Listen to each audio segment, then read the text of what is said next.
இப்போ வீர தீர சூரனில் விக்ரம் காப்பாற்றப்படுவாரா அப்படிங்கிறது தான் இப்போ பெரிய பேசு பொருளாக இருக்குது. படத்தோட ட்ரெய்லர் டீசர்லாம் பார்க்கும்போது நல்லா இருக்குது, சூப்பராக இருக்குது, விக்ரமுக்கு ஏற்ற விஷயமா இருக்குது அப்படின்னு. ஆனால் விக்ரம் கிட்ட ட்ரெய்லர் டீசர் நல்லா இருந்தாலுமே படத்தில் ஏதாவது ஒரு பிரச்சனையா, ஏன்னா ஒவ்வொரு படமும் ஏதாவது ஒரு பிரச்சனையாக தான் நிற்கிது. ஸோ இந்த படம் ஒரு கை கொடுக்கும்னு நினைக்கிறீங்களா? நிச்சயமாக கை கொடுக்கும்னு நான் நம்புகிறேன். ஏன்னா ஆரம்பத்திலேருந்து இந்த படம் பற்றிய விஷயங்களை பார்க்கும்பொழுது இது நல்லா வரும் போல் தோணுது.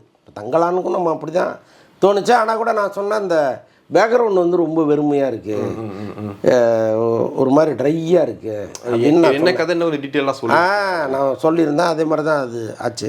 பட் இந்த கதை வந்து ஒரு கமர்ஷியல் படத்துக்கான எல்லா தகுதியோடும் இருக்குங்கிறது நமக்கு புரியுது.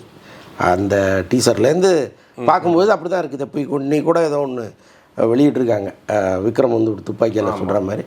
அதெல்லாம் ரொம்ப நல்லாயிருக்கு. அதனால் இந்த படம் கை கொடுக்கும்னு நம்புகிறேன். எல்லாத்தையும் தாண்டி அந்த டைரக்டர் வந்து ரொம்ப ஒர்த்தபுளான டைரக்டர். ஓகே. ஸோ அதனால் ஒரு நல்ல கமர்ஷியல் படமாக அது இருக்கும்.